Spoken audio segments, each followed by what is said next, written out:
Welcome back to the channel, guys.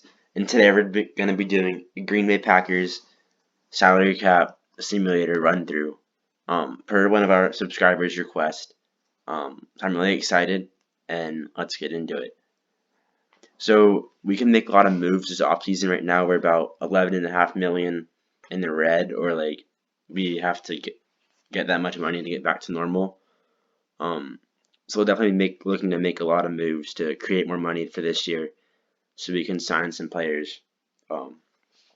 And also some news: the Packers are not expected to re-sign Corey Linsley. They have not had any talks with him so far at all, and it's not looking good for that. But I think this could hurt us a lot because he's the best center in football last year. He's Aaron Rodgers' guy, snaps the ball to him, hard count, he knows all that stuff down. And he's a really solid player. And if we don't have someone that can step up, I think that'll hurt us a lot. And then the tight end, we have not had any talks with Robert Tonyan either. I'm not as worried about this. I think Robert Tonyan is really good last year. But I think Jay Sternberger can also be good. And Tonyan may have just been a product of the system. I know that might sound bad to some Packers fans, but he wasn't good in the years before that at all and just burst onto the scene this year under Matt LaFleur. So hopefully that's the case, and someone like Sternberger or DeGuara can step up next year and fill in his shoes. I'll be talking about replacements as we get into this video, but let's start with the cap simulator. So right now we're under $11.5 million, as I said earlier. I think the first move we can make would be to restructure Aaron Rodgers to create $14.5 million, as you can see there. This would be huge for us as we go up to $3 million, and it would also secure him for the long run. I think that's important, even though we drafted Love last year. I think the reason we drafted him was because Rodgers had been playing terribly in the years before, and we weren't sure if he's going to play good again in his career. But after this MVP season, I think we know where he's at in his career, and he's definitely not washed. He's still ready and has a lot more good years left in him. So I think this would be a great move for us, and I think Rodgers would be happy with it too. Next up, I think we can look to extend a few players. So here, if we extend Davante Adams, we can create $9 million in cap space, which would get us up to $11 million. And I think this is a no-brainer. Adams is one of the cornerstones of our team right now, and the best receiver in the NFL, arguably. So this is a no-brainer. 4 or 5 more years, lock him up, so he can finish his career with Green Bay. Okay, so now we're up to about $11 million above the cap, and we need $8 million to sign our draft class. So we're looking at $3 million to possibly sign free agents or bring our own guys back. So I think we still have a little bit more work to do. I think we can extend Adrian Amos, especially since he's playing so well. I think the new DB coach, Jerry Gray, is a big reason of that. But Adrian Amos has stepped on his own. If we extend him, we can create almost $5 million in cap space, which would get us up into $8 million of spending money. And that's a lot compared to what we have now. So I think we have to make a few more moves. I think we can restructure or give a pay cut to Preston Smith, which would create $5 million. So we'd be up to like $13 million, I believe. And that's probably enough to sign 1 or 2 big guys. And also Preston, if we restructure his contract, take a pay cut, I think he'd be way willing to do that, because he hasn't been playing well at all last year. And I think he really likes the culture in Green Bay, like Sedarius, Gary, his teammates. And I think he's not worth $60 million that are paying him, so this is kind of an easy move.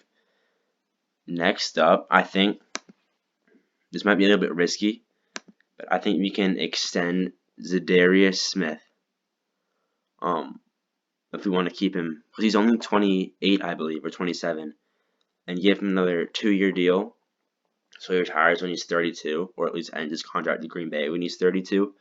We can create $12 million in cap space if we do that, and we can get up to $23 million, which I think we'd lock up our key players for the future and have a bunch of money this year to sign players. And so with that $23 million now, I'm going to look at possible free agents that we can sign.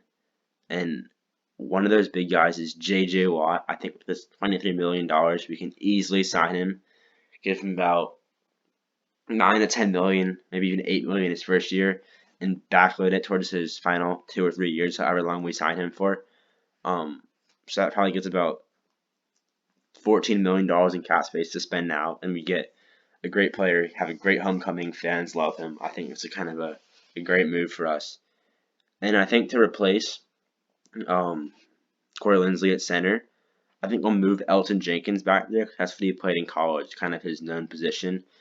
And I think we re-signed Lane Taylor actually to play at the guard, and then have Billy Turner at tackle and John Runyon as a backup, obviously. And I think we'll give him probably about $4 or $5 million deal for a few years because he was the starter last year before he got hurt. And so he's a really good player. He just doesn't play a lot on the field because of injuries. But I think we get him for a cheap deal, team-friendly deal, and it could be an instant boost for us right away. All right, so now probably about $10 million, $9 million left to spend, and I think with that we can sign either a corner, maybe Richard Sherman, or a smaller guy like I'm not sure who, but or we can sign someone like James White. I'm a huge fan of about $3 or $4 million deal, and pair him with AJ Dillon and have a nice receiving complement to him. I think that'd be really helpful for us and to make the offense have even more firepower. So if we sign James White, we'll have about probably like 5 million in cap space, I'm guessing.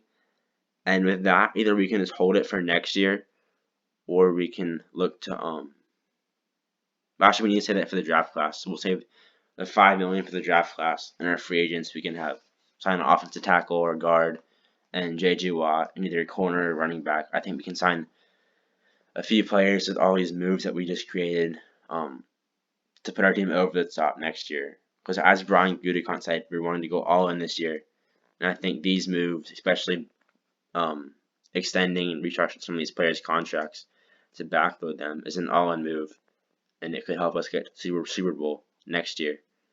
But yeah, this is it for the video, guys. Thanks for watching. If you have any suggestions about who we should extend or sign in free agency, I'd love to hear them down in the comments below. And I'll be doing our mock draft soon, probably in a few days. So stay tuned and look forward to that.